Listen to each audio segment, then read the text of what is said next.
दोस्तों, आईपीएल 2026 का पहला मैच और कंट्रोवर्सी ना हो, ऐसा कैसे हो सकता है। रॉयल चैलेंजर्स बेंगलुरु बनाम सनराइजर्स हैदराबाद मैच में आज जो हुआ उसने पूरे क्रिकेट वर्ल्ड को हिला दिया। जी हां दोस्तों, आज चिन्नास्वामी में अंपायरिंग पर इतना बड़ा सवाल खड़ा हो गया है कि शायद इसका जवाब board of control for cricket in India के पास भी तुरंत नहीं है। सोशल मीडिया से लेकर क्रिकेट एक्सपर्ट्स तक हर जगह बस एक ही सवाल, क्या हेनरिक क्लासन सच में आउट थे या फिर एक गलत डिसीजन ने हैदराबाद का गेम खराब कर दिया। और सबसे बड़ा सवाल, क्या फिल सॉल्ट का वो कैच सच में वैलिड था।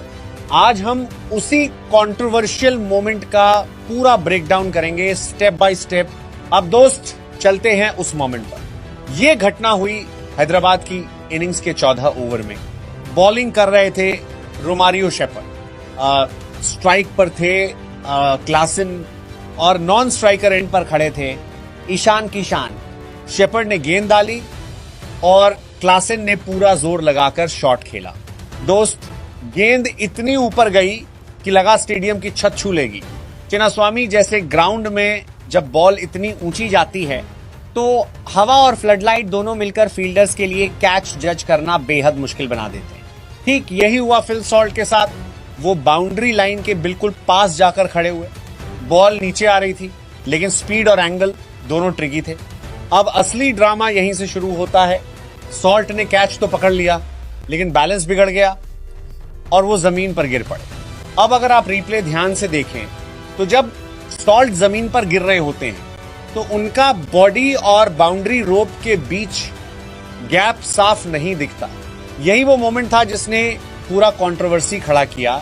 सबको लगा थर्ड अंपायर डिटेल में चेक करेगा, जूम करेगा, अलग एंगल देखेगा, क्योंकि टीवी रिप्ले में साफ लग रहा था कि बॉडी का कोई हिस्सा रोप को टच कर सकता है।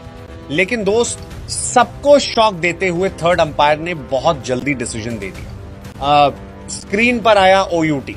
जैसे ही ओयूटी दिखा, क्लासन का रिएक्शन देखने लायक था। उन्होंने ग्राउंड छोड़ने से मना कर दिया, सीधे बाउंड्री के पास खड़े अंपायर के पास गए। उनका साफ कहना था जब सॉल्ट ने कैच कंट्रोल किया तब उनका बॉडी रोप के ऊपर था, लेकिन अंपायर अपने डिसीजन पर अड़े रहे। हैदराबाद डगआउट में भी माहौल गर्म हो गया। टीम मैनेजमेंट और फैंस दोनों नाराज दिखे। अब आता है सबसे बड़ा सवाल, क्या अंपायर ने गलती की।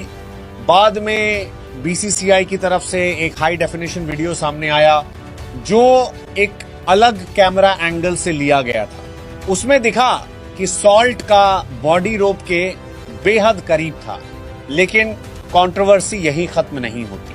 कई एक्सपर्ट्स का मानना है जब सॉल्ट जमीन पर गिरे तब उनकी जर्सी या पैंट का हिस्सा रोप को छू सकता। और यही सबसे बड़ा डाउट है, क्या अंपायर ने हर एंगल चेक किया या जल्दी डिसीजन ले लिया। दोस्त, इतना बड़ा टूर्नामेंट, इतनी बड़ी स्टेक्स और करोड़ों फैंस की इमोशंस, ऐसे में डिसीजन पूरी क्लैरिटी से होना चाहिए था। क्लासन का गुस्सा भी यही दिखाता है कि प्लेयर्स भी कन्विंस नहीं थे। एक ही साइड एंगल देखकर डिसीजन देना, क्या यह सही था। क्यों रिवर्स एंगल यूज नहीं किया गया। यही सवाल आज आईपीएल 2026 का सबसे बड़ा कंट्रोवर्सी बन चुका है।